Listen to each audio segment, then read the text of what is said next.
हरे कृष्ण। तो आज के सेशन में हम कवर कर रहे हैं Bhagavad Gita as it is, chapter 9, text number 30। तो आज के श्लोक में भगवान महात्मा या जिन्हें यहाँ पे कहा जाता है द ग्रेट सोल्स, सो उनके बारे में भगवान हमें यहाँ पे समझाते हैं। तो इस 9th चैप्टर में जो हम इन लगातार श्लोकों को देख रहे हैं, ये सभी ज्ञान जो इस अध्याय में दिया जा रहा है उसे कहते हैं very secret knowledge, most confidential knowledge उसे कहा जा रहा है। तो हर एक श्लोक में हमें जो इंफॉर्मेशन मिलती है, जो ज्ञान मिलता है, वो आसानी से किसी भी शास्त्रों में हमें प्राप्त नहीं हो सकता। तो ये बहुत ही कॉन्फिडेंशियल नॉलेज कहा जाता है। अगर आप इन श्लोकों को सीक्वेंस वाइज देखेंगे तो जैसे आप देख सकते हैं, इससे पहले 3 श्लोक से पहले भगवान ने ये डिक्लेयर किया कि भौतिक संसार, ये जो भौतिक प्रकृति है, ये मेरे अधीन में काम करता है, ये इंडिपेंडेंट नहीं है, ये मेरे अधीन में ही काम करता है। उसके बाद में भगवान ने कहा जो लोग मूर्ख होते हैं वो लोग सोचते हैं कि जब मैं इस धरती पे अवतार लेता हूँ तो मैं प्रकृति के अधीन में आता हूँ और मैंने मनुष्य का रूप को धारण किया है। तो इसमें से कौन सोचते हैं? वो मूर्ख लोग सोचते हैं। अवजानन्ति माम मूढ़ा। तो ये कहने के बाद अगले श्लोक में भगवान ने कहा था कि जो मूर्ख लोग हैं इनके बारे में भगवान ने हमें वहाँ पे इंफॉर्मेशन दिया था, और हमें भगवान कहते हैं कि ये मूर्ख लोग इतने दिग्भ्रांत होते हैं, इतने बिबिल्डर्ड रहते हैं कि वो चाहे कितना ही पुण्य का काम क्यों ना करे या ज्ञान मार्ग या कर्म मार्ग में आगे बढ़ने का प्रयास क्यों ना करे, फिर भी वो भगवान को समझते हुए मुक्ति की प्राप्ति नहीं कर सकते। मुक्ति की प्राप्ति क्यों नहीं कर सकते हैं? क्योंकि उन्होंने भगवान कृष्ण की जो अल्टीमेट फॉर्म है, उनका जो मूल रूप है, उसे समझने में वो असमर्थ रहे। वो सोचते हैं कि भगवान तो निराकार थे, अभी उन्होंने हमारे जैसे मनुष्य शरीर को धारण किया है, इस प्रकार से सोचते हैं, इसलिए उन्हें मूर्ख कहा जाता है। तो ये सभी एक सीक्वेंस में आ रहा है। और आज के जो श्लोक है, इस श्लोक में भगवान इसी सीक्वेंस को कंटिन्यू करते हुए यहाँ पर समझाते हैं कि जो ग्रेट सोल्स है वो भगवान की प्राप्ति कैसे करते हैं या उनकी क्वालिफिकेशन क्या है, ये यहाँ पे समझाया जा रहा है। तो यहाँ पे अगर हम लिंक देखेंगे पिछले श्लोक से तो आप देख सकते हैं जो भगवान के रूप को समझने में असमर्थ है उन्हें मूर्ख कहा गया है, और उनके बारे में पिछले श्लोक में भगवान ने समझाया।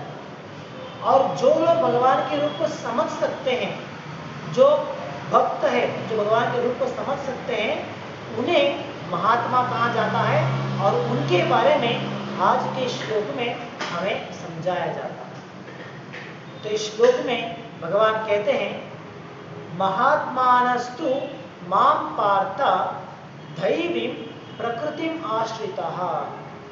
महात्मा यहाँ पे किसे कहा गया है? The great souls. और जो शुद्ध भक्त है उन्हें यहाँ पे कहा जाता है महात्मा। तो ये महात्मा ये क्या करते हैं? दे आर नॉट बिविल्डर्ड और दे आर नॉट डेल्यूडेड। जैसे कि हमने देखा है पिछले श्लोक में, जो मूढ़ा होते हैं, जो मूर्ख लोग होते हैं, वो भगवान को समझने में असमर्थ है और इसीलिए वो बिविल्डर्ड है। उन्हें भगवान का सही रूप क्या है एक मालूम नहीं पड़ता, और क्या करना चाहिए मनुष्य जीवन में ये भी उन्हें सही प्रकार से मालूम नहीं पड़ता, इसीलिए उन्हें कहा जाता है मूढ़ा। तो इनके अपोजिट जो आते हैं, जो दूसरा वर्ग है, वो है महात्मा। जो लोग भगवान की रूप के बारे में सही जानकारी रखते हैं और वो कभी बिविल्डर नहीं होते, दे आर नॉट कंफ्यूज्ड। तो इसीलिए श्लोक में आप देख सकते हैं भगवान यहाँ पहले इसी शब्द का इस्तेमाल करते हैं, that those who are not deluded, they are great souls. तो महात्मा मतलब जो भगवान के बारे में सही समझ है, भगवान के बारे में सही विचार उन्हें मालूम है और वो कभी बिविल्डर नहीं होते, उन्हें यहाँ पे महात्मा कहा गया है। तो आगे हम देख सकते हैं यहाँ पे एक महात्मा, उनका लक्षण क्या है, किस व्यक्ति को हम महात्मा कह सकते हैं। तो उसके लिए यहाँ पे कुछ लक्षण हमें बताए जाते हैं। जैसे हम देखते हैं आजकल भौतिक संसार में कुछ पॉलिटिकल मोटिव्स रखते हुए किसी भी एक पक्ष के द्वारा उस पक्ष में किसी व्यक्ति को प्रेरित करने के लिए उसे महात्मा का दर्जा दिया जाता है। जैसे हमारे देश में हम देख सकते हैं, हमारे देश में भी जिसने हमारे लिए स्वतंत्रता दिलाने का प्रयास किया था, उन्हें महात्मा कहा जाता है। तो क्या कारण है? तो किसी हमें महात्मा कहना है और कौन महात्मा है, इसके बारे में समझने के लिए हमें उनकी क्वालिफिकेशन क्या है ये समझना जरूरी होता है। जैसे हर एक पद के लिए एक क्वालिफिकेशन होता है। अगर एक व्यक्ति को आप जज बुलाएंगे तो जज बनने के लिए उसके पास कुछ क्वालिफिकेशन होना चाहिए। कोई भी व्यक्ति जिसे आप पसंद करते हो आप उसे जज नहीं बुला सकते। किसी भी व्यक्ति को आपके कोई नियर बाय है, कोई करीबी व्यक्ति है, उसे आप डॉक्टर नहीं कह सकते हो। अगर एक व्यक्ति को आपको डॉक्टर कहना है तो उनके पास क्वालिफिकेशन होना चाहिए। तो इसी प्रकार महात्मा किसे हम कह सकते हैं? जिनके पास क्वालिफिकेशन है। क्या क्वालिफिकेशन होना चाहिए, किस प्रकार के क्वालिफिकेशन होने के कारण हम उन्हें महात्मा कह सकते हैं, ये विचार इस श्लोक में कहा जा रहा है। तो इसके द्वारा हम समझ सकते हैं कि महात्मा किसे कहा जाएगा और जो भी अपनी राजनीति के लिए, उसकी सहायता के लिए जिस लोगों ने अलग अलग लोगों को महात्मा का दर्जा देते हैं, क्या वो सही है या गलत, ये हम समझ सकते हैं। तो पहले यहाँ पे भगवान कहते हैं महात्मा कौन है? धैर्यं प्रकृतिम आश्रितः। तो ये महात्मा वो कौन है? उन्होंने धैर्य प्रकृति, वो धैर्य प्रकृति के आश्रय में है। तो यहाँ पे धैर्य प्रकृति किसे कहा जा रहा है? जैसे पहले भी हमने इस विषय के बारे में सुना था। भगवान के पास, भगवान के बहुत सारी शक्तियां हैं। उन सभी शक्तियों में 3 वर्ग हम बना सकते हैं। एक है अंतरंग शक्ति, दूसरा है बहिरंग शक्ति और तीसरा है तटस्थ शक्ति। तो भगवान की जो बहिरंग शक्ति है उसे हम माया कहते हैं, दुर्गा देवी कहते हैं या अलग अलग नाम से उसे बुलाते हैं। तो इसके बारे में भगवान ने इसी अध्याय में 9th चैप्टर के 10th श्लोक में भगवान ने कहा कि मया प्रकृति, ये भौतिक संसार जो है ये मेरी प्रकृति है। तो ये कौन सी कैटेगरी में आता है? फर्स्ट कैटेगरी में, जो है बहिरंग शक्ति और माया। तो ये हो गया एक प्रकार की शक्ति। और दूसरा है तटस्थ शक्ति। तटस्थ मतलब हम लोग, इसे हम कहते हैं तटस्थ मतलब क्या है? न्यूट्रल। तो तटस्थ शक्ति कौन है? सभी जीवी, सिर्फ मनुष्यों की बात नहीं है यहाँ पे। कुछ लोग इसका अनुवाद ऐसे करते हैं कि मनुष्यों को भगवान की शक्ति कहा गया है और अन्य जीवियों को नहीं। ये गलत है। हर एक जीव जो है वो भगवान की शक्ति कहा जाता है। तो हम सभी लोग भगवान के तटस्थ शक्ति हैं। हमें भगवान की तटस्थ शक्ति क्यों कहा गया है? क्योंकि हम हमारी मर्जी के अनुसार, जो हमारी इच्छा है उसके अनुसार हम डिसाइड कर सकते हैं कि हम भगवान के अंतरंग शक्ति के अधीन में काम करेंगे या नहीं तो बहिरंग शक्ति के अधीन में काम करेंगे। ये हम लोग डिसाइड कर सकते हैं। इसीलिए हमें कहा जाता है तटस्थ शक्ति। तो ये हो गया दूसरा। तो तीसरी शक्ति है भगवान की, इसे कहते हैं अंतरंग शक्ति। अंतरंग शक्ति जो है इसका मूल रूप है श्रीमती राधा रानी। तो अंतरंग शक्ति के द्वारा भगवान अपनी आध्यात्मिक संसार को चलाते हैं। और अपनी बहिरंग शक्ति के द्वारा भगवान इस भौतिक संसार को चलाते हैं।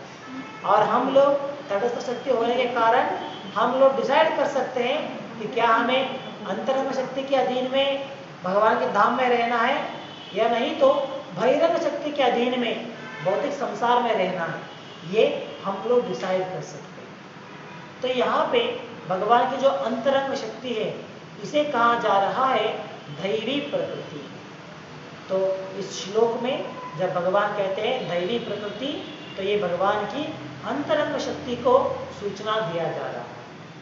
तो महात्मा इनका पहला लक्षण क्या है कि वो दैवी प्रकृति आश्रित था, उन्होंने दैवी प्रकृति के अधीन में काम करते हैं।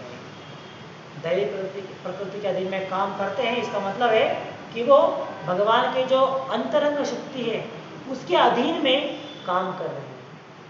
अभी हम देख सकते हैं भौतिक संसार जो है, भौतिक संसार मतलब जहाँ पे हम लोग हैं ये संसार, तो ये पूरा संसार भगवान की बहिरंग शक्ति के अधीन में आता है, दुर्गा देवी के अधीन में आता है। तो इसीलिए इस बहिरंग संसार में, इस भौतिक संसार में रहने वाला हर एक व्यक्ति जो कंडीशन सोल है, हम सभी भगवान के बहिरंग शक्ति के अधीन में ही हम लोग काम कर रहे हैं। जो भी हम काम करते हैं वो सभी माया के अधीन में हम काम करते हैं। जैसे हम देख सकते हैं एक व्यक्ति अपनी पेट भरने के लिए वो कहीं पे काम कर सकता है, जॉब कर सकता है, वो उसके साथ साथ अपनी इंद्रियों की पुष्टि करने का प्रयास करेगा, सेंस एंजॉयमेंट करने का प्रयास करेगा। तो इस प्रकार हर एक व्यक्ति या वो जो भी काम कर रहा है, चाहे वो सही है या गलत है, पाप है या पुण्य है, ये सभी भगवान की बहिरंग शक्ति के अधीन में ही हो रहा है। तो भगवान की जो बहिरंग शक्ति है दुर्गा देवी, तो उनके अधीन में ये सभी कार्य चल रहे हैं।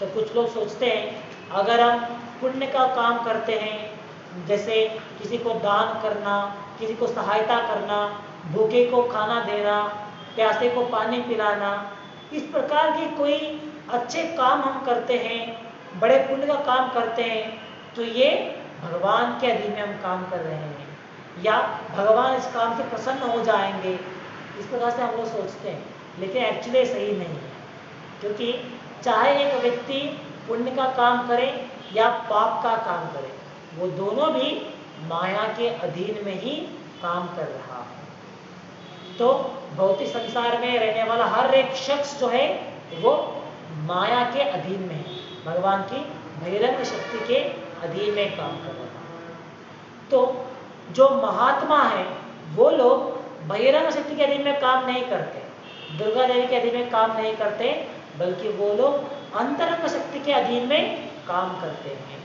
तो ये उनका पहला क्वालिफिकेशन है, दैवी प्रकृति आश्रिता। तो जो महात्मा है वो दैवी प्रकृति के अधीन है।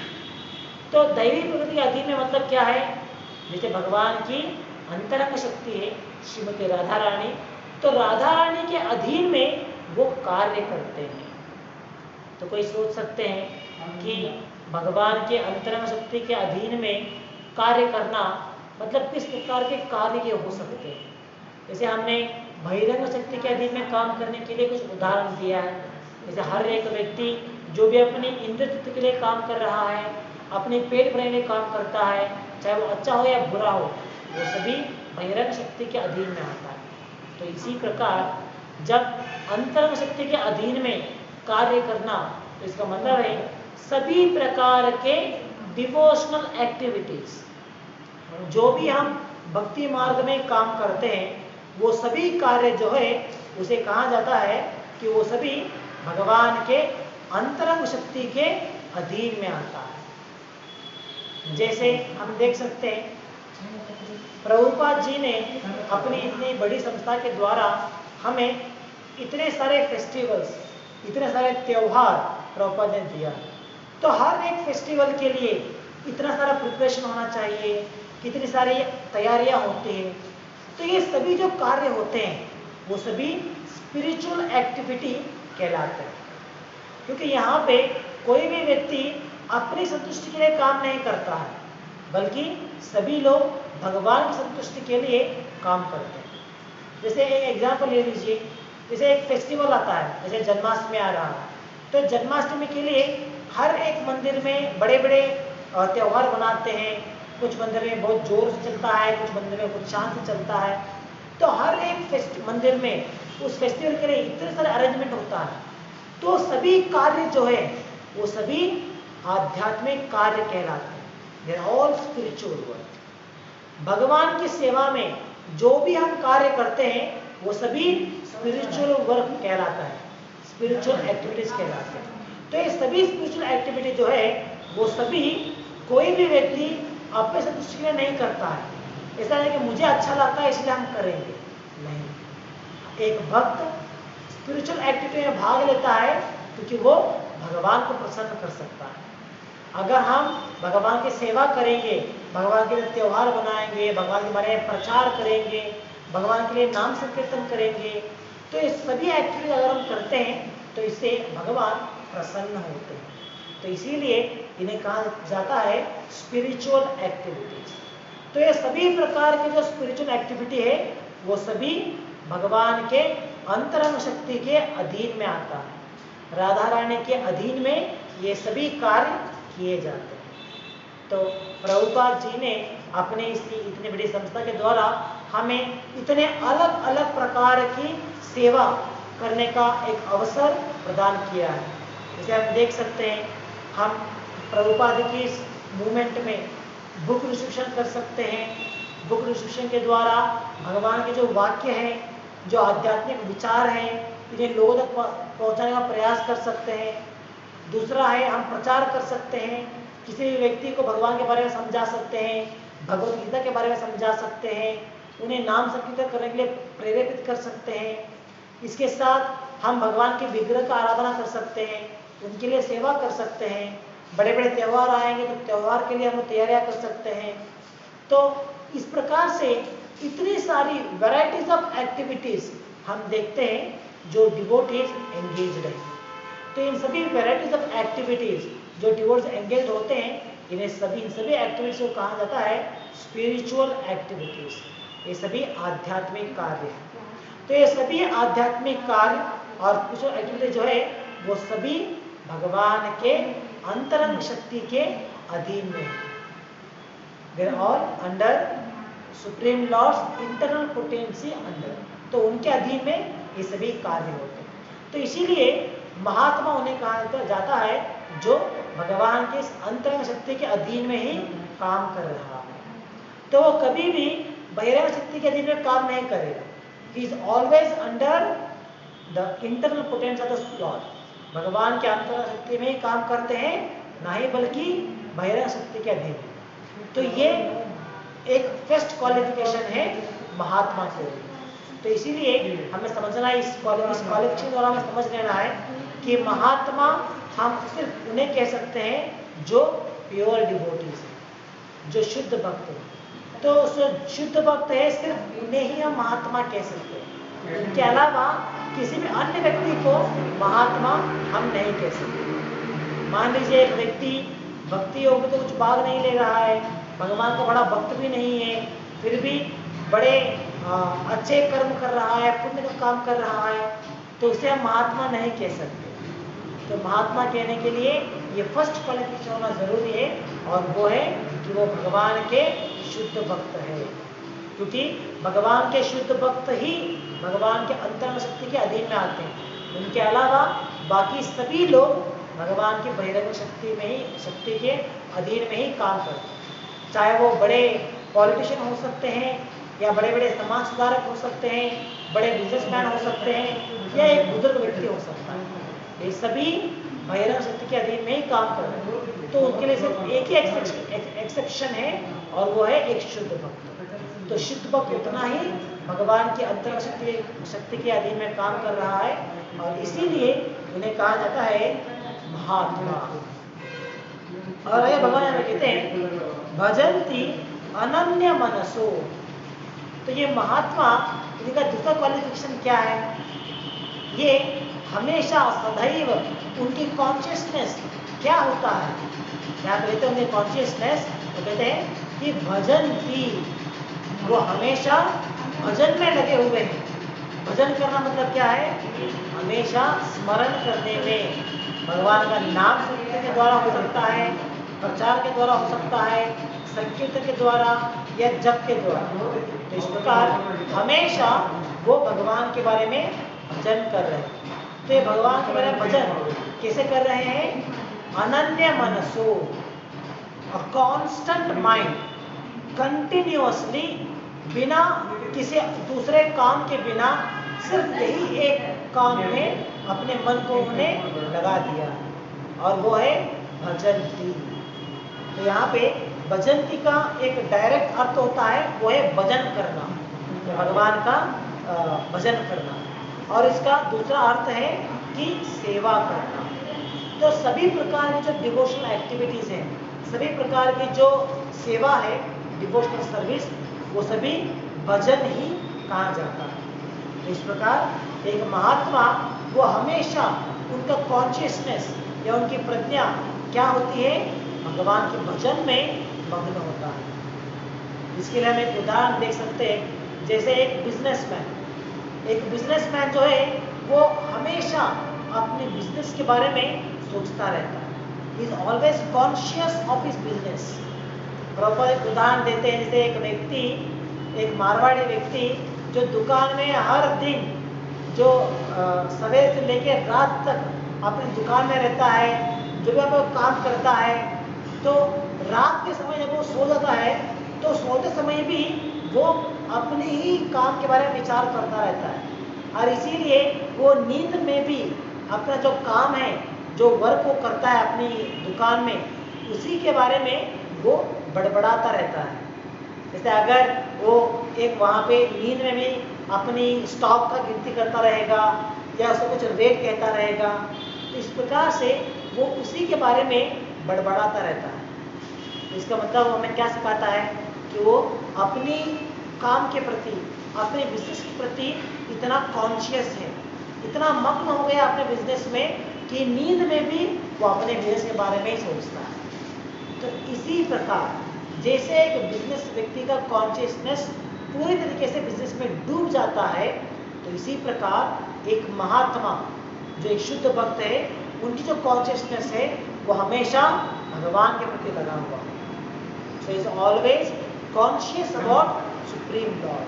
सदैव, चाहे वो कुछ भी काम करता रहे, किसी भी कार्य में लगा रहे, उसका कॉन्शियसनेस जो है वो हमेशा भगवान के बारे में रहता है। तो ये उनकी दूसरी क्वालिफिकेशन, भजन्ति अनन्य मनसो।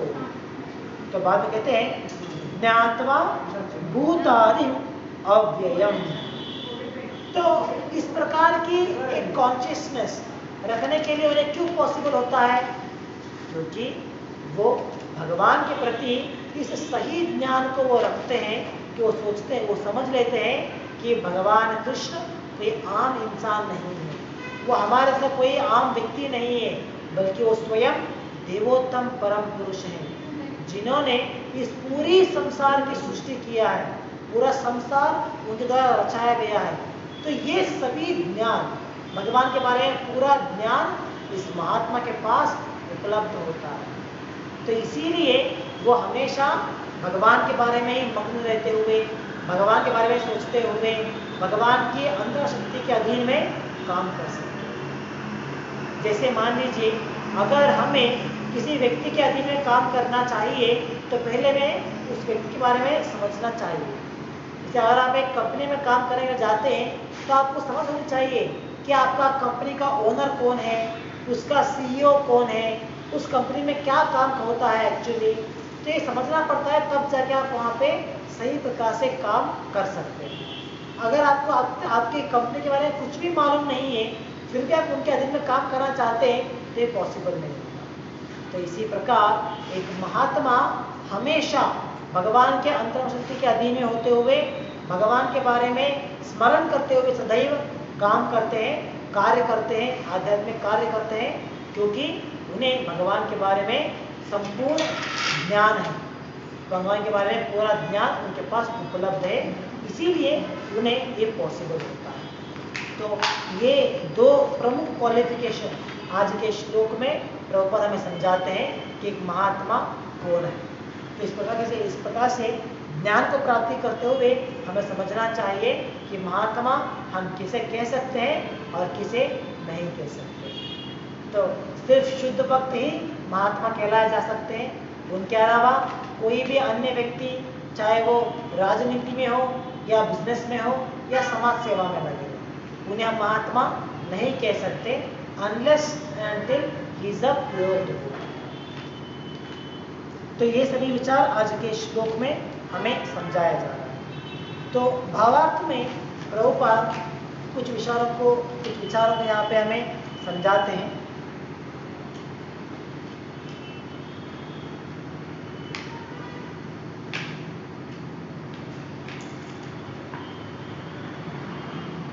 तो भावार्थ में प्रभुपाद कहते हैं, one can become free from the control of material nature as soon as he surrenders his soul to Supreme Personality of Godhead. That is the preliminary formula। तो अगर एक व्यक्ति महात्मा बनना चाहते हैं तो कैसे बन सकते हैं? अगर हमें इच्छा है कि हाँ चलो मुझे महात्मा बनना है, मुझे भी भगवान के वैरस्थ के अधीन में काम नहीं करना है, तो कैसे बन सकते हैं हम महात्मा? तो इसके लिए प्रभुपाद कहते हैं, तो उसके लिए one has to surrender unto Krishna who is the supreme personality of God है। तो भगवान कृष्ण की शरण में हमें जाना चाहिए। भगवान कृष्ण की शरण को हम स्वीकार करते हुए हम भी महात्मा बनने का प्रयास कर सकते हैं। This is the first qualification, preliminary formula. जैसे अगर एक व्यक्ति अपने देश की सेवा करना चाहता है या अपनी देश के प्रति कुछ उसके लिए कुछ रिस्पॉन्सिबिलिटी है, तो वो कैसे उसका अदा कर सकता है, कैसे वो परफॉर्म कर सकता है? तो वो अपनी देश की सेवा करने के लिए जैसे एक आर्मी में हो सकता है या देश की सेवा के लिए अलग तरह से वो ज्वाइन होना चाहिए, तब जाके वो सेवा सही तरीके से कर सकता है। तो इसी प्रकार अगर हमें महात्मा बनने की इच्छा है, अगर हम महात्मा बनना चाहते हैं, तो उसके लिए हमें क्या करना होगा? हमें भगवान कृष्ण की शरण में जाना चाहिए। भगवान कृष्ण की शरण में जाते हुए हम भी महात्मा बन सकते हैं। तो कोई सोच सकता है भगवान कृष्ण की शरण में जाना मतलब क्या है एक्चुअली? किस प्रकार से हमें भगवान के शरण में हम भगवान की शरण को हम स्वीकार कर सकते हैं? इसके लिए प्रभुपाद समझाते हैं, जब हम अपने शास्त्रों के आधार पर, आचार्यों के आधार पर और साधुओं के आधार पर हम भगवान कृष्ण को देवोत्तम परम पुरुष स्वीकार करते हुए भगवान के द्वारा दिए गए इन ज्ञान को प्राप्ति करते हुए उसके अनुसार जब अपना जीवन को चलाने का प्रारंभ करेंगे, तो वही भगवान के प्रति सरेंडर होता है। जैसे अगर हम सरकार के प्रति हम सरेंडर्ड है, तो हमें क्या करना चाहिए? एक गुड सिटीजन की तरह, एक अच्छे नागरिक की तरह सरकार का जो भी नियम है, जो भी कानून है, उसे पालन करना होता है। तो इसी प्रकार अगर हमें भगवान के प्रति सरेंडर होना है, तो इसका मतलब है कि हमें भगवान के दिए गए नियमों का, भगवान के द्वारा दिए गए अनुशासन का पालन करना होगा। तब जाके हमें क्या कहा जा सकता है कि हमने भगवान की शरण स्वीकार किया है। तो इसीलिए जो अगर हम महात्मा बनना चाहते हैं, भगवान के अंतरंग शक्ति के अधीन में काम करना चाहते हैं, तो उसके लिए हमें शास्त्रों का अध्ययन करना है और भगवद गीता के द्वारा जो हमें भगवान समझा रहे हैं, एक भक्त को कैसे जीवन जीना है, तो इस प्रकार से अनुसरण करते हुए हमें भक्त बनना चाहिए। तब जाके हम महात्मा बन सकते हैं। तो आगे प्रभुपाद कहते हैं यहाँ पे,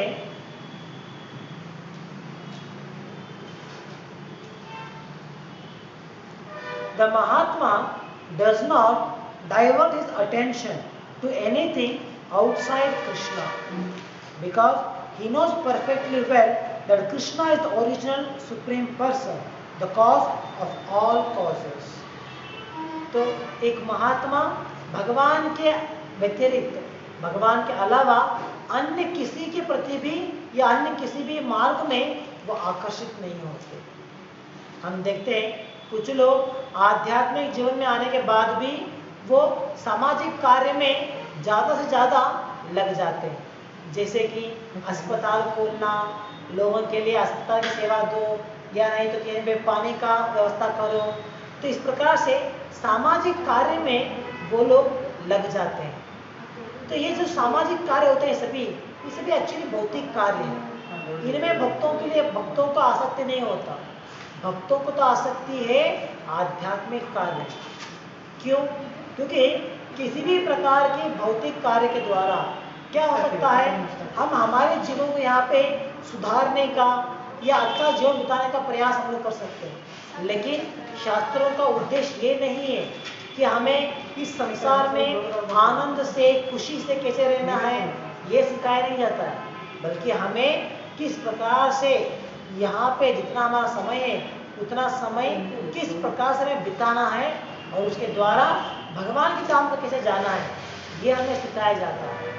तो इसीलिए जो डिवोटीज होते हैं they are not interested in social service more. उनकी ज़्यादा आसक्ति होती है हर एक जीव को भगवान के धाम को पहुंचाने के लिए, उसमें उनकी ज़्यादा आसक्ति है। सामाजिक कार्य में ज़्यादा आसक्ति नहीं होता। तो अगर वो सामाजिक कार्य में लगे हुए हैं तो वो भी लोगों को भगवान की भक्ति के प्रति आकर्षित करने के लिए ही किया जा रहा है। तो इस प्रकार हमें समझ लेना चाहिए कि शुद्ध भक्त जो है और जो महात्मा है वो भगवान के अलावा अन्य किसी भी कार्य में, अन्य किसी भी एक्टिविटीज में उनकी आसक्ति नहीं होता। तो इस प्रकार आज के श्लोक में हमें महात्मा कौन है और महात्मा के क्वालिफिकेशन क्या है यह हमें समझाया जाता है। तो इस प्रकार से समझते हुए हमें भी महात्मा बनने का प्रयास करना है। तो उसके लिए हमें यहाँ पे दिए गए अनुशासन का पालन करना होगा और हमें शुद्ध भक्त बनने का प्रयास करना है। तो ये विचार आज के श्लोक से हम समझ सकते हैं। तो यहाँ पे हम समाप्त करेंगे आज के लिए। ग्रंथराज श्रीमद् भगवद गीता की जय। जगत गुरु श्रील प्रभुपाद की जय। हरे